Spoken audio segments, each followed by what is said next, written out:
Yeah, I'm Dave. I am a musician who lives in Leicester in England, and my background is playing instruments, cello and bass guitar mainly, and composing and recording music, I guess, and playing, performing music in various different groups and different contexts. Yeah, quite varied range of stuff I've done over the years, I guess. Um, from kind of band projects to collaborating with with other creative kind of um,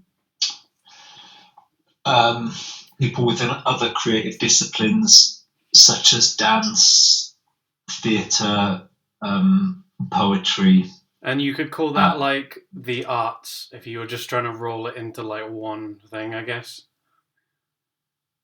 yeah, yeah. I mean, I hate it when people say the arts, but it has its place, I guess. It's just like you're an artist. That's what you make things. You make sound. So Yeah. I'm a creative. yeah, I hate that one as well, but it's also like it just makes sense. It's weird, yeah, being using that term, but it's not something I've really. I don't know. It's not something I think about a whole lot. It's just what I've always done, really. Mm. So it is just that. Yeah, I just enjoy kind of yeah, as you say, making stuff, and often just being involved with projects with other people. And it's how Um, you make your living. that's been possible, and hoping that it will, this year will, and maybe end up being certain things being possible again, which haven't been, um, due to To COVID. well, what we all, yeah, yeah. And so like you're just making your living from this still during like these times. Um, yeah, I'm kind of yeah, I'm kind of lucky that I've got somewhere to live where I wouldn't say I was really making a lot of money, but I'm trying to sort of stay busy and doing doing stuff as best I can. Yeah. Um, but yeah, just hanging in there. It's like just something that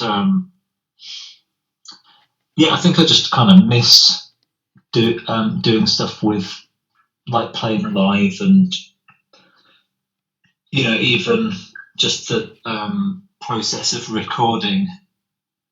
It just gets a lot. Yeah, you kind of need input from other people, um, or it starts to just get. Um, well, it's kind of like listening to your own voice. It's fairly. Yeah, I don't know.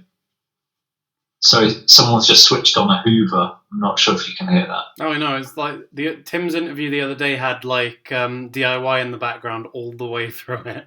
It's forgivable. It's Yeah, I heard. Is it? Hopefully, it's not picking up too much. I can hear it upstairs.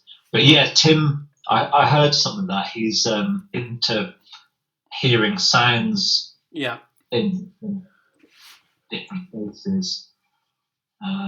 Yeah, that was cool. Well, Tim's Um, Tim's interview was definitely like the. It's going to be like the sound weirdo um, staple of the bunch. I think what I'm trying to get out of all of these I'm doing is just zone in on a different person's perspective each time and see what I can get from that. So yeah, it's like yeah, with you today, I was hoping I can get more of the maybe advice or just not so much advice, but just more like info perspective from working musicians and your type and what you do.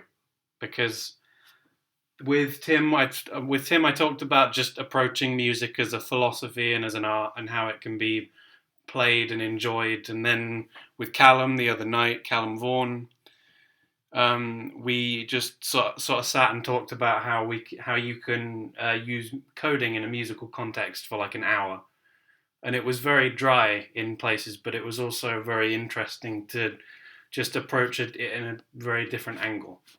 With talking to you, I mean, we've made it. We've spent like quite a few years now making music together, and how you can approach it as a job just as much as an art, maybe. I mean, if you have any thoughts on that. um, yeah. I don't know really. I don't know if I really see it as a job, Yeah, really. Yeah, I don't know. It's just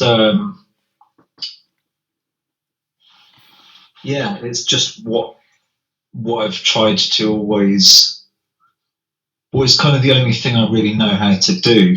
yeah. Um, and so um, yeah, I can't really give that much advice or anything like Yeah, it doesn't have to I'm, necessarily be advice. It's just what you if you just like talk about what you've been working on and what you ended up doing. yeah. Well, I guess I've been doing some sort of music since I was like five maybe. I started learning violin. Um, dropping my phone. Started learning violin from my mum. Um, my dad was also.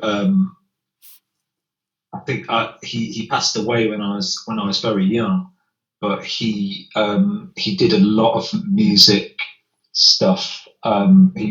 He wasn't. He was a librarian, but he played various instruments. He played double bass and percussion and keyboard, I think. And he worked in he'd do like theatre productions. He'd do composition and stuff like that. So my background is very much kind of just music being around, I guess, always. And yeah, my mum taught violin um, for a long time, and yeah, so I learned violin, and it was a bit of a nightmare because like learning something from your parent tends to just not not really work out on a sort of interpersonal level, or it didn't anyway I mean, with it me. seems like some of it stuck, but you was it like work at this point? You weren't really enjoying it. Um, I think it was. I don't think I was old enough to really have decided. Yeah, it's a tricky one because it was just there, and it was what happened. So it did. Yeah, like obviously, I'm thankful for being given like that background and learning about things like keys and Hmm. reading music and stuff like that. I guess maybe it wasn't the right. It wasn't. Yeah, I don't know. It was just what it was. It Because wasn't. it wasn't like super traumatic. It was just like well, you know, just ended in shouting and um, me crying or Right. whatever. But my mum's like she kind of yeah, if she'd like get frustrated with me for not for getting something wrong, it just I don't know. It didn't exactly um yeah, I didn't really enjoy it, I guess, that much. Well, I know But you like graduated to giant violin eventually, but when was that about? yeah, so there was a little bit of overlap. I forget exactly why. Oh no, it was they needed I think what it was the school said they need at my primary school they were looking for someone to play the cello in the orchestra, and I think I just kind of I was volunteered by someone because my mum had a car, and I thought it looked, yeah, there was something cool about it where I thought, that looks kind of different, Yeah. and it just looked interesting. And I suppose I was at an age at 10 when I've been learning for a few years, and I was just sort of more ready to try and choose something for myself, I guess. So, and there was a weird bit of overlap. There was 2 years. I don't know how I didn't get. Maybe I did get really confused in that I was still learning violin and doing kind of uh, grades and stuff on violin when I was beginning on cello as well. My cello teacher was a guy called Andrew Constantine, who went on to become a really well-known conductor. I think he still does conduct, and he ended up going to the States. And yeah, so he was kind of an interesting guy. He seemed, yeah, he was like funny, and I just thought, oh, he's kind of cool, and he was a good teacher, I think. So yeah, there was a kind of I got to grade 5 on violin, and then my mum let me stop it, and bought me a Mega Drive with with Sonic. Right. That was my reward for 5 years or whatever, or 7 years of um, yeah, like maybe not very good sounding violin on my part, and a lot of arguments and stuff. And we I get on fine with my mum, but it just wasn't a good teaching or learning situation, and I think we both kind of realised that. And yeah, I got out of that, and I'd still get like she still made me practice every day for like 45 minutes before school. Um, and again, like I don't really mind that. I did a lot at the time, but yeah, it was again. I sort of cello felt like more of my thing, but it was still very much in the classical kind of lane. Yeah. Would be given um, not really much choice. You would just be presented with, you have to learn these scales in order to do a grade, or you have to learn this piece to sort of progress into this youth orchestra audition, or this exam, this grade exam or something like that. So it definitely felt like more of my own thing, but it was still very much within quite a sort of a bit of a narrow thing. It wasn't that creative. I did enjoy it, Um, but yeah, so that then leads on to being like, I think 13, when I kind of decided with a few friends, three friends, who were going to form our first band. Or I think I got my first bass, and we kind of started a band at like 14, something like that. And yeah, that was in the that would have been like 93, 94. So When I was uh, one. sorry. When I was one. So. Yeah. So I was. So that was back when, like bands like, we probably had this discussion, but like Radiohead, I remember they'd just released their first album, I think, around then, or Nirvana was still existed. I remember getting their what turned what was obviously their last album. I remember getting that when it came out, pretty much, and I had tickets to see Nirvana um, with a school friend, and unfortunately that never happened. Because Kurt Cobain had topped himself then? He actually had an overdose in Italy around when the gig was meant to be, and so it got pushed back. Yeah, the date got pushed back. Yeah. So yeah, but in general, just getting into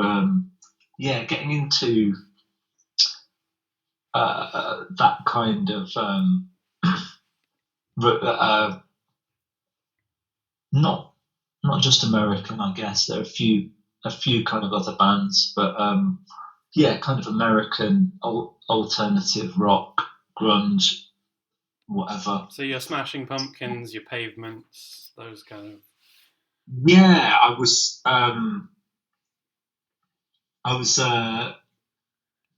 They had sorry, that just reminds me of this track Pavement had, where they reference Smashing Pumpkins, and apparently really annoyed Billy Corgan. I kind of have strong memories. I think I didn't get into Pavement for a few more years, but Smashing Pumpkins. I bought Siamese Dream on a tape in the lunch queue at my school, and listened to it on one half of a Walkman headphone in like a art class. Right. And I just always remember that hearing that drum roll come in and the guitars, building up. I'd listen to that Smashing Pumpkins record every. I'd listen to it while I was doing my homework. I remember putting it on and thinking, when my band gets to rehearse in a rehearsal room with big amps, we're going to sound exactly like this. I just thought, for some reason, we'd instantly sound like a sort of Butch Vig produced Smashing Pumpkins album with 50 guitars layered on it, or whatever they did, which we didn't. But it was just that sort of freedom of finding something which was, it was still kind of a subculture. It was like being a punk, or being a mod, or whatever. Like you were like a grunge kid. That was your thing back then. Yeah. So and there was just a real lovely kind of. It was just a new thing. It was like a feeling of freedom, because if you're suddenly instead of learning something because someone else has put the music in front of you, to just being in a room with three other people, and whatever you decide whatever sounds you decide to make, whatever music you create in that space, it entirely belongs to you. That you're not um, like, it sounds corny, the sort of like um, yeah, there weren't any teachers or parents in that space, which was just a really good. It was just a cool feeling because it wasn't like we were being super rebellious or anything. It was just our own thing, and I think that kind of probably stayed with me, or at least feels like an important um, thing, really, for me. Well, I think If that yeah, it makes sense because I think like one of like the things that the way your music sounds to my ear, it kind of sounds like it's never lost that kind of.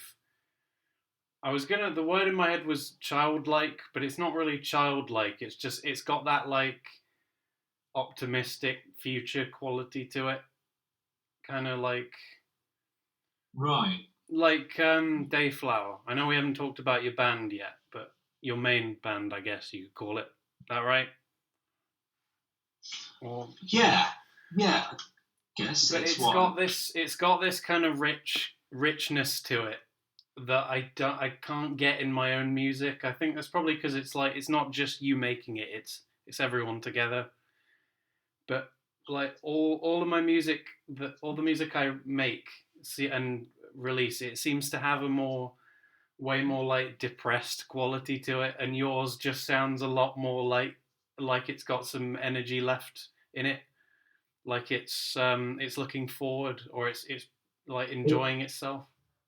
In what way? In Do you mean in the kind of in the structure of the chords and melodies, or in No, like the I mean in the way it makes me feel is more. It's like or it's that kind of it's that kind of quality to it, that like that pavement quality where you can just kind of hear the optimism in it.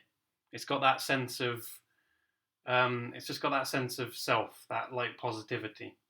right?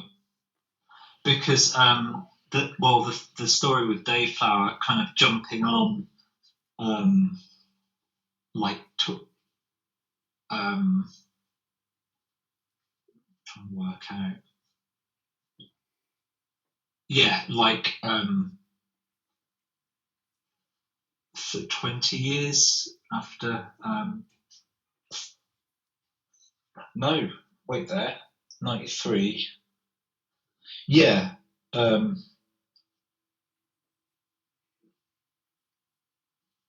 yeah, 2013. I think. Sorry about that dead air. Yeah, I was just trying to work out how many years we're kind of skipping forward. Um, but yeah, I think late 2012, I met Alex, who's a singer in Dayflower, and he kind of writes. I'd say he writes most of the songs in terms of chords, melody, and lyrics. Though, yeah, I think there's a few that I've written. Usually, you can tell that the ones with a lot of sort of weirder chords strung together, that tends to be the kind that I've written. And then, yeah, Alex's will have that bright kind of almost kind of nursery rhyme simplicity to the melodies, which he's just is particularly um, just great at writing these melodies that feel like they could have just always existed. We've had this weird conversation with Alex that melodies just kind of like or sort of want to come into existence somehow, and that maybe like the story about yesterday when Paul McCartney sort of had it all in a dream, and he was convinced he had ripped it off someone. He'd heard it. It was someone else's song, and he kept asking around, and eventually we just had to accept it was his. He'd just dreamed it into existence. So yeah, we kind of had this weird theory that maybe yesterday was trying to break through and exist for like thousands of years. Yeah. And like a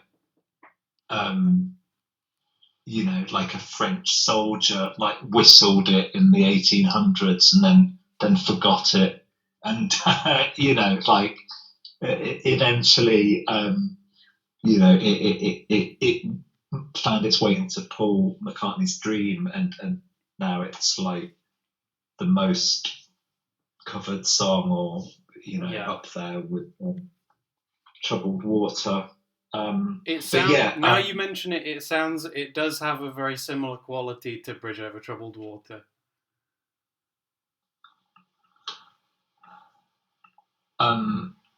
Yesterday? Yeah. Well, they're both like sad pop rock songs, and they're like it's sort of, I don't know. I think I'm way more like logically minded than that. I feel like maybe he wrote it because the Beatles were talented and they wrote a lot of songs, and his musical capacitor in his head was probably just running at max at that point, and it came to him because he worked to bring it out for like a while, But it is a cool idea how those ideas can kind of develop. Well, it didn't seem to develop. It was like that he had the song, he went to bed and woke up, and it was like the whole thing. It suddenly existed. So yeah, I'm not like you can't be too sort of mystical about it. Like there is, like you say, there's being like a lot of work goes into it as well. Yeah. Like we had a song with Dayflower where which came fairly early on, called Heart-Shaped Tambourines, and that was one which kind of set a bar for Alex for his songwriting. He was like, well, if I've written this, we can't we can't release anything that's in a noticeably lower league to this song now that it exists.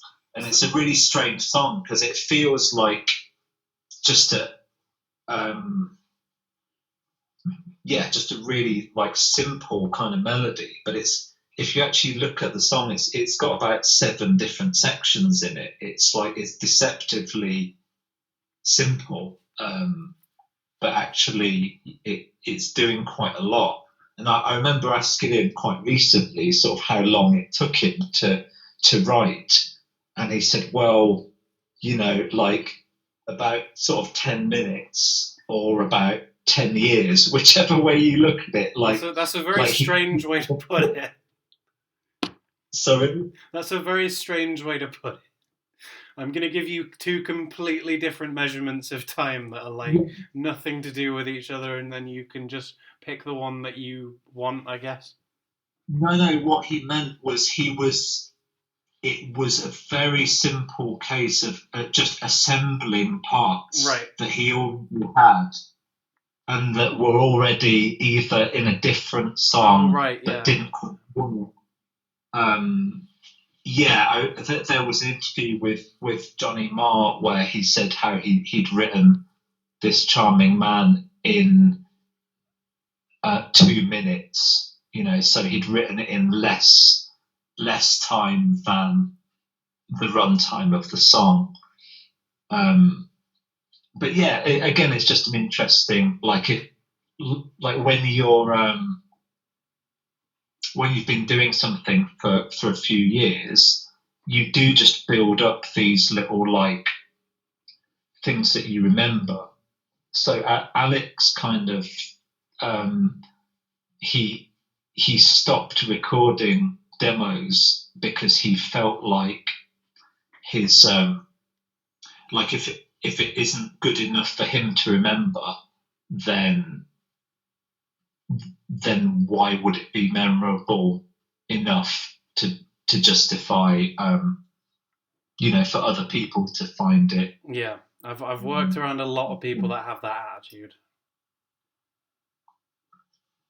Yeah, it's yeah. I don't know. It's I don't think I write in such an immediate kind of way. I'll just kind of start with a few chords and keep adding to them, and yeah, I don't know, but it seems to work with him and with the Dayflower songs. So yeah, I suppose what I do with Dayflower is I sort of fill in his um, black and white sketch with more textures and color. So it's still very much the song he's written, but it will be more.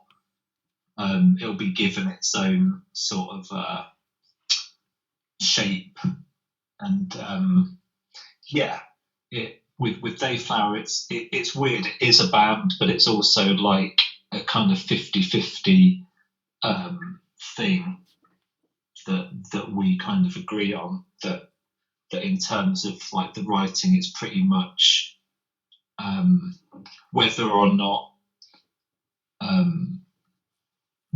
he's just sort of added lyrics on something I've written and produced, or if it's he's written the whole thing and I'm kind of trying to add sounds or produce it. It's we kind of have that understanding. Right. Between. So he's your Tom York. Like he puts out the musical sketches mostly. Yeah. I guess. Yeah, it does feel like a good. It feels like a good partnership because we're able to make something together that. Cool. But yeah, just like the frontman, that frontman dynamic thing. That similar. It's not like every single good band ever is Radiohead, but that same. It's a similar style almost. Sorry, I think I missed a bit of what you said then because well, like Alex is your like your slightly awkward but brilliant frontman who does he puts most of the important parts in place, and then you kind of you play more of a kind of like curator role, I guess. Maybe putting everything in where it should be and giving it like a rounding it all out. Yeah, I wouldn't ever claim to be Johnny Greenwood, but just that same thing. It's like that the role you play in. Sometimes it's best to be like the guy next to the front man who's adding all this extra stuff in. Yeah, well, it's just what I can. I don't know if it's better or not. It's just the thing that I'm able to do with this band. But yeah, it's obviously been harder to do stuff with Dayflower because we do. It is a collaboration, even. So yeah, I've got a few recordings. We've got a lot of stuff that I've recorded over the years, but it's hard to kind of properly finish something without getting input from other people. Because Dayflower isn't just it is a band project. It's not just something I can really do. Yeah.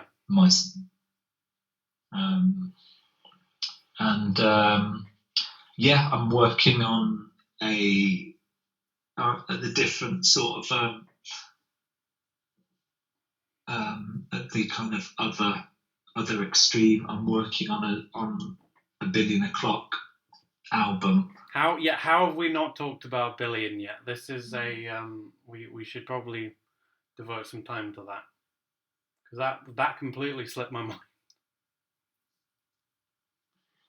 Right. Because if Dayflower's your like optimistic, like popping candy rock band, like Billion is your like drugged up, angry, death grips kind of. Yeah, the absolute polar opposite position. It is. It's a dystopian kind of noise, just slabs of noise with like rap vocalists and industrial beats and stuff like that. I think it's just a different kind of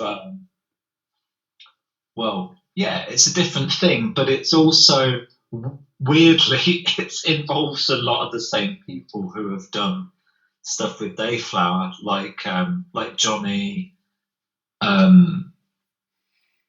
Johnny Constant. Do you think that like Johnny, ironically, is the Johnny Greenwood because he's messing? He's got like all these gadgets that he loves to use. Yeah, he's just got. He's a real like crazy noise builder. He just kind of, but he's grew up on all the same kind of stuff. He's like a year or two older than me, so he was into like Pumpkins and Nirvana and Nine Inch Nails, all that kind of stuff. And I think he was really into like Alice in Chains as well, and all sorts. And he's a good guitarist, Johnny, and bassist. We were in a group called Muted Fnord for a few years, which kind of overlapped with the start of Dayflower. Muted Fnord was a kind of trippy electronic project with my friend Ola, who's a great vocalist and musician from Poland originally. So yeah, we that was the first thing I kind of did with Johnny, and he did more. He played some bass in that and some guitar, and that was when he started doing his kind of Chaos Pad stuff. And yeah, Billion O'Clock has kind of existed for since about 2014 now, actually. Yeah, we're just getting around to releasing an album now.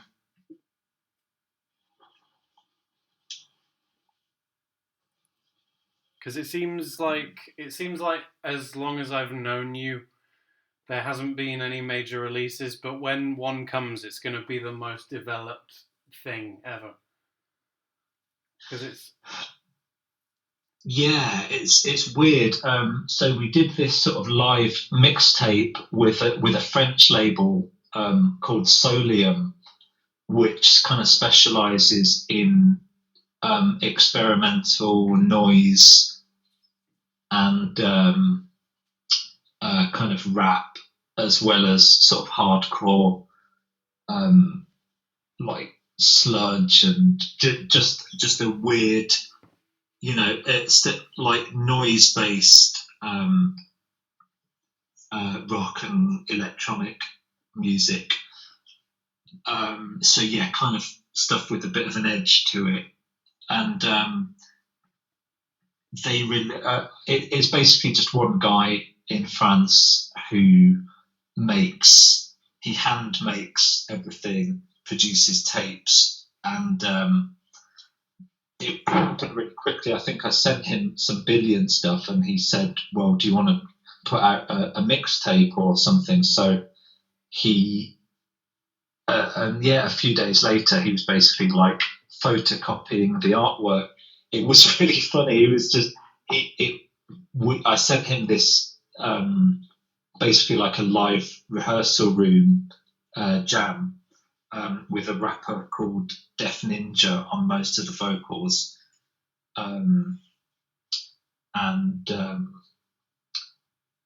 yeah, so he put this tape out, but I just found it really funny that he was this guy somewhere in France was photocopying all the covers to this album in his work photocopier when no one was looking. I found that like Right. one of the coolest. That's real guerrilla tactics going on there. So, but Yeah, what's the attacking rap with guerrilla tactics. So what's the best way to get on the ladder? Like, would you say, like, just regarding like contacting labels? Because this is something I really need to start doing. And you've got a little bit of experience now, I'd say. It's never really very formal. Like I wasn't really expecting anything to happen from that. I think I probably just Googled like noise rap label or something like that, and I messaged him maybe on Facebook, but I think then he diverted it to Instagram quite quickly. I don't think he uses Facebook much, but it was just a sort of personal message, just like I thought some of the music on the Bandcamp sounded, just sounded interesting. So I just kind of told him it sounded cool, and I think I probably sent him a link to the music, and just straight away he said. It was weird because there's a guy I know who's done a lot of sort of like rap music and hip hop journalism. A guy called Tim, who's based he's been in Bristol for a long time, Tim Fish, but he started to work for The Wire magazine recently, and he's done like a hip hop blog for quite a while. And it was kind of odd because I sent him this Billion O'Clock sort of live stuff, and straight away I said, "Do you know any labels or anything?" And straight away he said, "You know what? Probably something in Europe would suit this," which was weird because that was about all we spoke about it, and yeah, just a while later it was a guy in. There was a guy in France who just liked it enough to produce, I think, 10 copies of it on cassette, and and that sold out eventually, and then one other person asked for it, and he didn't have any left. So that's what we're calling popular demand. That he kind of said, well, you might as well do an album then. And so I said, well, yeah, just get some tapes and we'll do it. Which has been a weird process because I've just been assembling an album from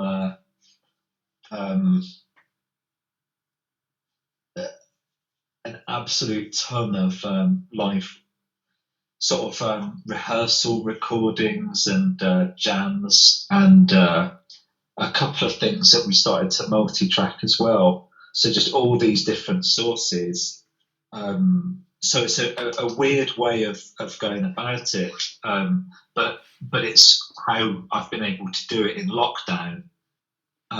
He actually asked me how much material there billion stuff there was, and I had a look. There's about 50 gig of recorded just stuff, not like projects that have been mixed or worked on, just blocks of sound that we've recorded. So it's a hell of Slabs a of lot. noise.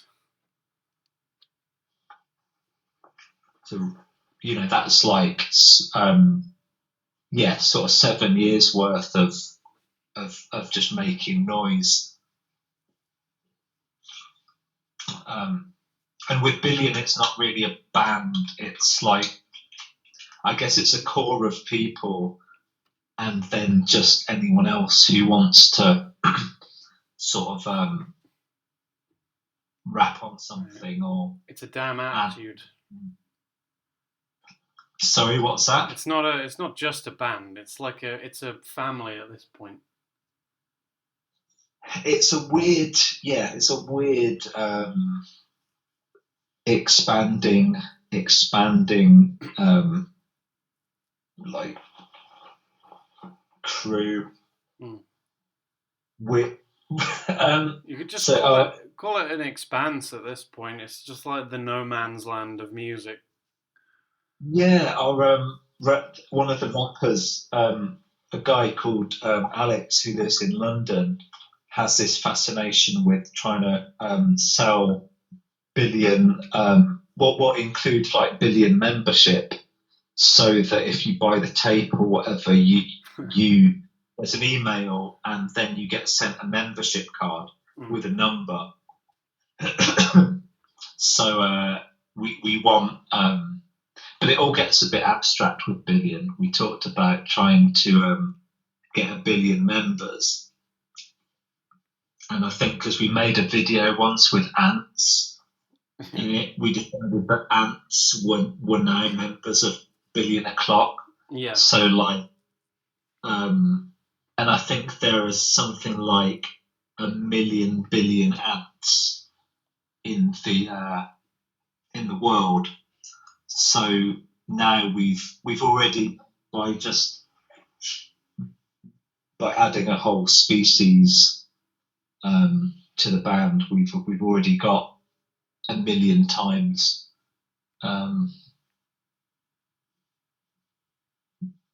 But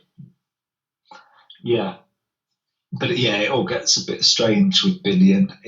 I like to think Billion just exists now and can exist without any member. So none of us really know where it kind of starts or ends. I'm just sort of curating this stuff for this moment of what we've got so far. But yeah, I know that sounds a little bit ominous. So it's like yesterday. It just like it has always existed. It's just now been like made flesh and realised. There's just always been the concept of Billion O'Clock, like before the creation of Earth, just stretching back into like time. Yeah, I was thinking that about.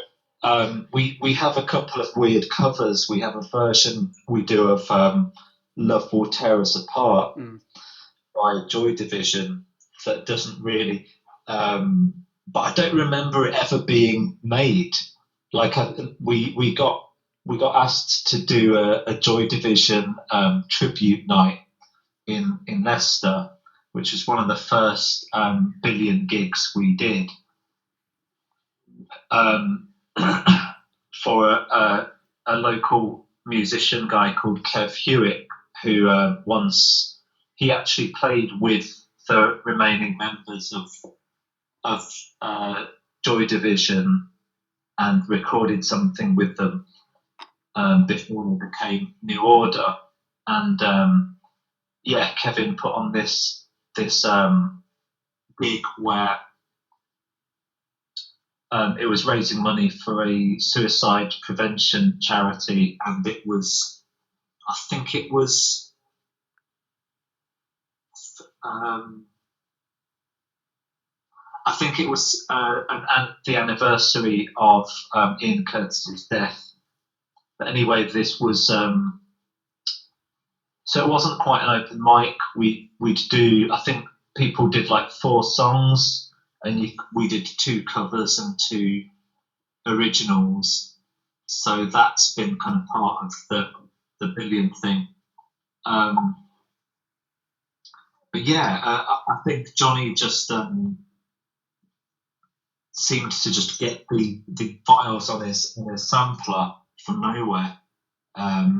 So I like to think that it's like a monolith, so it's just always been there. Maybe druids, maybe aliens, who knows?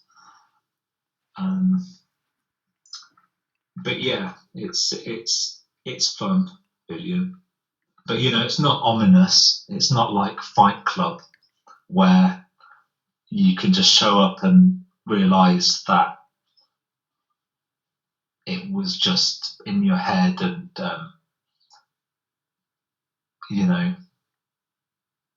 Helena Bonham Carter's just been hanging out, and you end up getting in a fight with yourself. It's not like that. It has a very I'd say it has a very Fight Club quality to it. Like in the cult-like type. Not necessarily cult-like, just kind of like weirdly expressive, and like kind of it has this kind of angry and like dirty quality to it.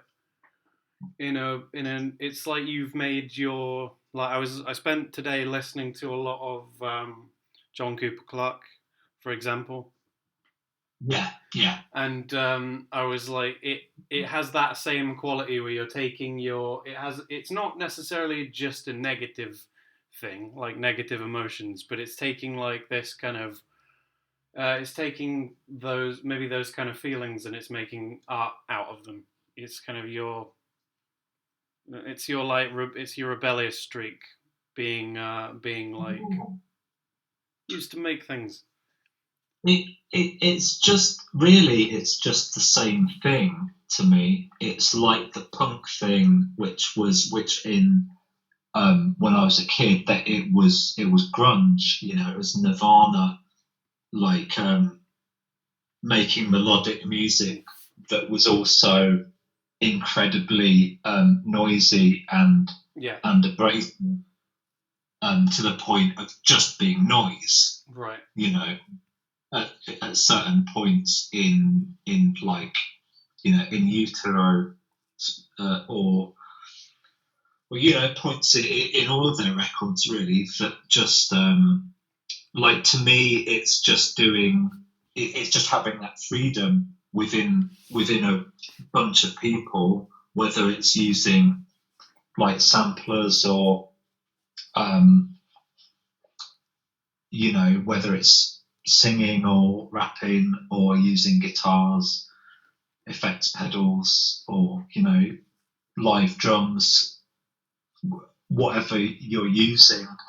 It's just that kind of, it's just a kind of facets of like the same thing, really. Yeah. So to me, it's like just an interesting puzzle to make like pretty sort of indie music with Dayflower, but try and pull it into actually just being noisy and weird, just a little bit. And then with Billion, it's kind of fun to make noise music that also can have melodies in it, or even it gets kind of silly. We did a cover of an ABBA song last year for a compilation. I just think it keeps things a bit more kind of, it stops things getting too dogmatic and like set. Like when you get when you get kind of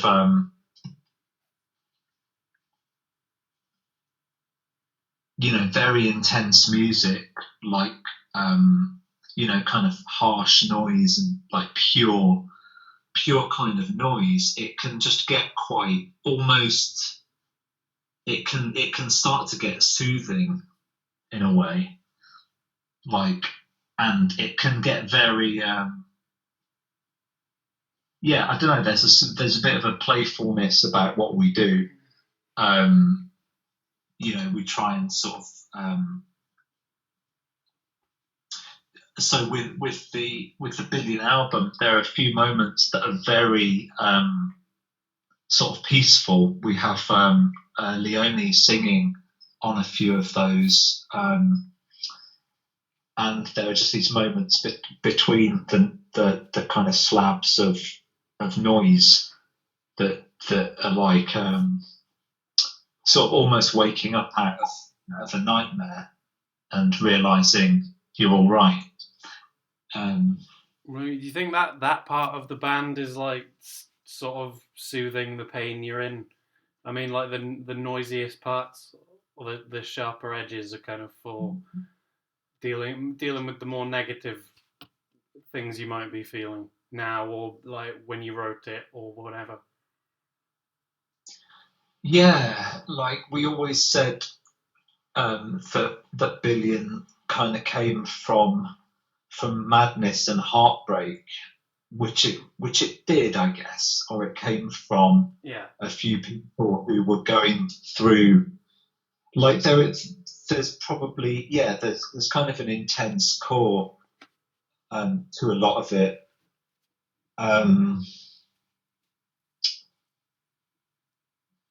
But yeah, I just think it's nice, kind of artistically, to have those contrasts within it, and the and things, again, just things happen unexpectedly, like melodies just come into things without us really.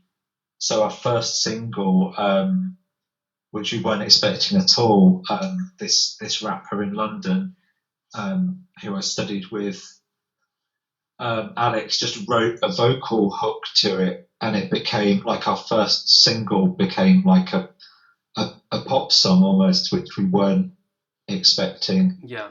But yeah, I guess it's the right time for dystopian. Are you talking about Glass Grown here? Glass Grown, yes. Because I remember, you remember when that night after the gig, when I saw we had that gig in the skyscraper on the abandoned floor, and it was great. And then we were at yours afterwards. We were eating pizza on the floor, and then you were like, "Oh yeah, I can play you Glass Grown," because you just finished it. And then I heard it, and I was like, "Yeah, you guys are English Death Grips."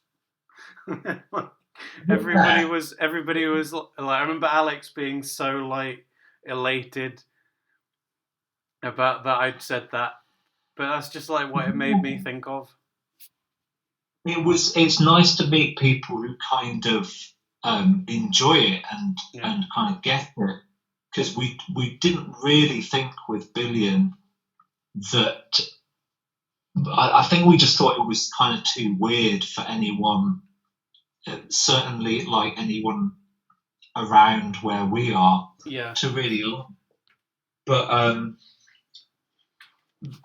But yeah, I mean, it's good to just it just feels good that there's people out there who kind of enjoy that. Well, like I don't know. I think you and me were just gonna gravitate together at some point because we've lived in the same like place for a while. We were going to the same gigs. I was trying to remember about how we kind of met, and it was through it was from Anarchy, wasn't it? Which is another interesting thing. It was from Anarchy, and it was from House of Verse, is the thing, because I remember. Because I don't remember I don't remember meeting you for the first time, but I think I remember meeting you for like at least the second or the third time. Yeah, it's weird, isn't it? That like somewhere, because living in Leicester, it's not a massive place, so you'll end up just either within a group of people or whatever, like scene or just repeating event that happens. You'll see a bunch of the same people and not actually remember a clear meeting point. It's just you're kind of around someone, and then you're, especially with music, it's like, oh, you're hanging out, and then actually you're just doing music together then in some way. So it's good when those kind of connections happen. And yeah, Anarchy was a really interesting um, night that seemed to sort of evolve almost with the start of Billion. Like that seemed to be quite quite an important sort of. That was an interesting time around Leicester. There was, as you say, House of Verse, and and yeah, this event we sort of organised called Anarchy, ANERKI, which was a sort of how would you really describe it? A night of performances. Yeah, just like the arts. Gonna use that catch-all term because it's like if you do art, come here and do your fucking art. Yeah. And we're gonna like we're just gonna like hang out and do this once a month, and then people like you and me meet there, and it just becomes the linchpin because we're all like doing stuff on our own and together and all together, and then it like that's how it works. It brings people together, and it's in it with its like pull.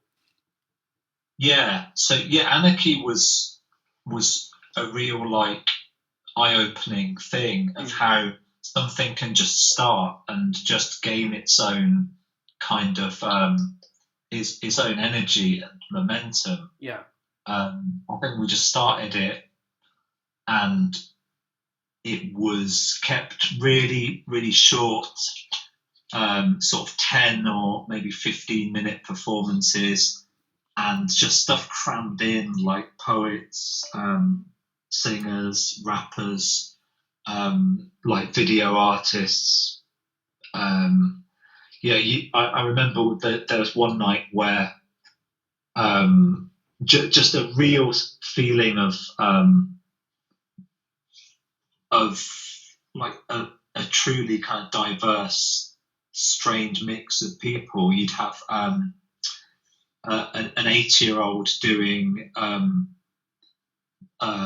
beautiful like anti-war poetry, then a dancer dressed as a strawberry doing a like performance art, and then the night ended with just like six guys like rapping over some grime beats. Yeah. And people look at it like, what the hell's going on? And it was amazing. Such a like just a real nice, great feeling of just creative freedom and friendships being established. Yeah, and I think those are the two things for me really, like that have always been that thing. It's like making the friendships and having the freedom to make and create together whatever comes, and I think that's probably sums it up really. Well, like, if you can remember when you met me, can you remember when you was like something from then? Like, can you remember what? Like, was it you seeing me perform, or was it? Something? Yeah. Okay. When was this? I remember mentioned you. I remember and it was seeing you perform with Ableton. Yeah. Yeah, so my good friend Kishan, The owner of Anarchy, who the runner. What are we going to call him? The ringmaster. yeah, so he's a rapper and a writer who I've known for quite a few years. Who um, kind of was the MC of Anarchy. I keep saying was past tense. I really hope that we'll be able to kind of do something with it again. But yeah, he'd often like mention people like, oh, there's a guy who does this, or oh, I've found a new poet somewhere. And yeah, I think my first memory of you is him saying, "Oh, there's a guy who does kind of Ableton live electronics," and yeah, just meeting you and chatting at various of these events. Um, but yeah, I did. Did we had we spoken very much before that? Um, Weird top of the skyscraper. Oh Um, no, because I definitely knew you. I knew you like pretty well like around then because I was like coming over regularly to make songs. So this would have been like this would have yeah, karate school would have been at least a thing around this time. Like we were writing stuff. So because I remember like we there was that gig at the Y and I saw you play with Johnny Constant doing billion stuff with all the with like it was basically just noise textures and whatever. at the Y, yeah, when Yeah, it was me and Johnny yeah, like on the floor yeah. with mics, yeah. And was that when Rowan was around? Was around Oh, I like didn't know Leicester? Rowan then. It was like I barely knew you because I actually was still getting to know most people. So like Yeah, I do remember that has. Well, I think we did a couple of has a verse yeah, at the Y. Yeah, yeah. because I remember like It's yeah watching you do all that noise shit. Just like just watching that and thinking like yeah this is like acid music.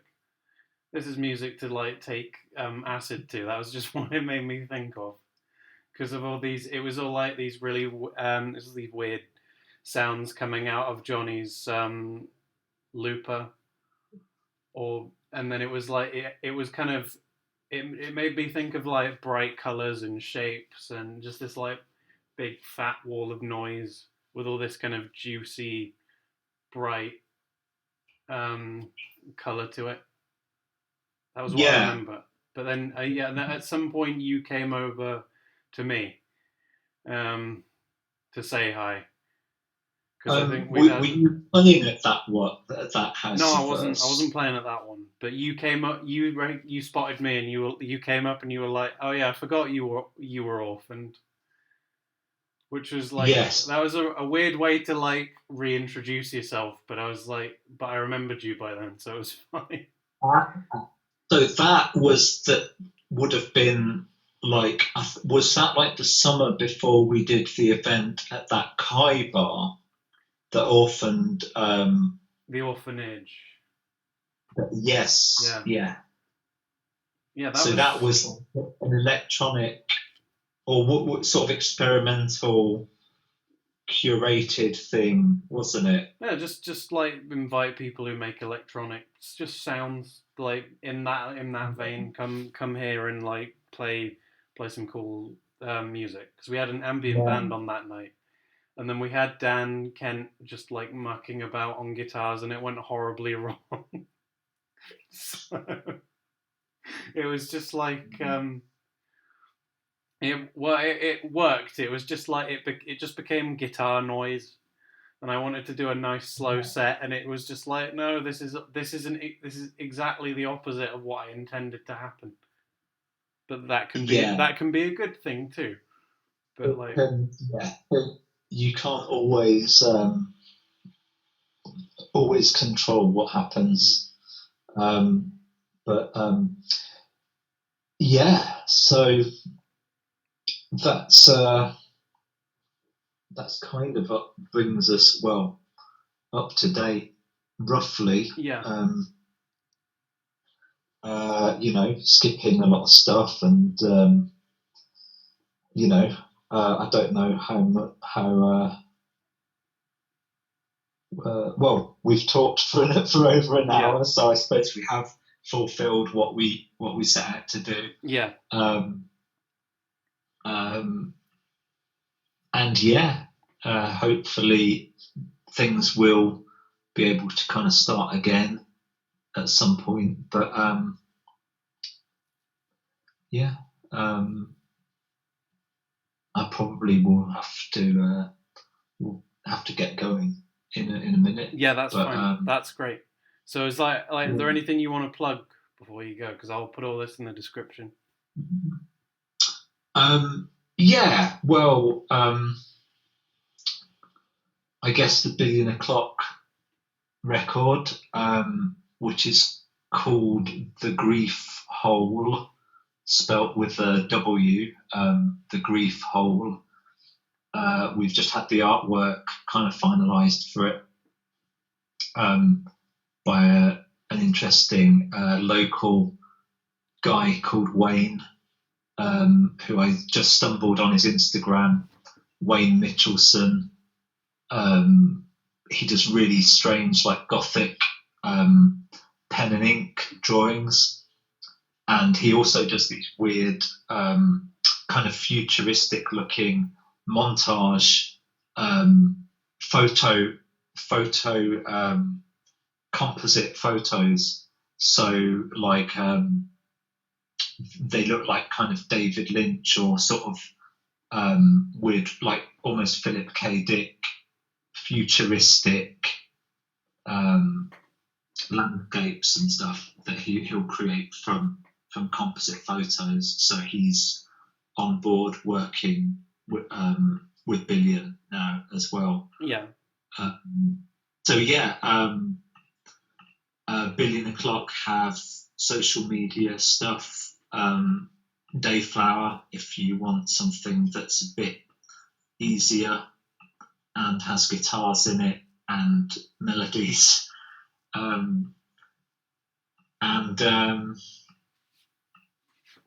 yeah, I don't know. Just say hi, get in touch if you like what we're doing, or if you're doing something similar or want to show us. I mean, I knew this Yeah. bit was going to take ages because you just do so much stuff. Like, I don't know how you have like the energy with like, you'll just send me stuff that I never knew existed, like your Bandcamp that's got like 1,000 albums in it of all like cello music as well. We haven't even touched on your like solo composing really. Yeah, I'm hoping to actually do some like an actual cello record. I haven't yet been able to. I've collaborated with a composer and artist who's based in Derby, and that collaboration is called Dejuil, DJUIL, which is just a combination of our names. His name's Julian, and yeah, he's done like hundreds of albums of kind of um, a lot of it's kind of glacial, very slowly unraveling. It sort of experimental, classical, ambient music, I guess. But yeah, there's it's just that I think that I've been doing this for many years, so I've built up quite a lot of different things, but yeah, I have a website with stuff like the session work I've done on cello for various sort of bands, such as Maybe She Will, and those sort of post-rock bands. I got into that for a while, being sort of the cello player for Leicester post-rock. Leicester cello man plays cello lots on albums. Links in description. So I think that's what I want to close out on. I think that's a really cool like thing that I can remember happened occasionally. Because when I was coming out of uni, I got into Maybe She Will, and then I didn't realize that like less than a year later I would be in a band with the guy who played cello for Maybe She Will. So I think that's cool. I remember you saying that. That was cool that you heard some of those records. I wasn't on the first record I was on with them was I Was Here for a Moment, then I Was Gone. I played on their last two records basically, but I had to kind of go back and learn some of their earlier stuff. Yes. Anyway, yeah, nice to catch up with you, and yeah, I look forward to hearing more of these things. Right. So we got Billion O'Clock. So you actually watch these things, because that's nice. It's nice that like somebody is watching them through, because there'll be a few more coming on the way. Yeah. I was interested to hear the Callum one, because he's someone who I've jumped. He's someone else who has played in both Dayflower and Billion. Is now very much out there doing wild shit that I don't understand at all with computers. That's what Billion does to people, man. They're never the same again. You got to stop this witchcraft. But yeah, Billion O'Clock, join it. Let us know. You'll get a membership card. So we've got. So yeah, you should start calling your fans ants, like Slipknot has maggots. Call. No, the ants are members now. Yeah. You'll actually join the band with all the ants. Anyway, so we've got Dayflower. Yes, Dayflower. We got Dayflower. We got Billion O'Clock. We got all of Dave's wanky, pretentious, classical stuff on his Bandcamp that you can go and listen to while you polish your antiques and think about things, read philosophy and shit to some nice cello music. So, and then have we got anything else? Have we got any more stuff you've been creating? Probably Chameleon Slush. That's just a Bandcamp label of stuff that involves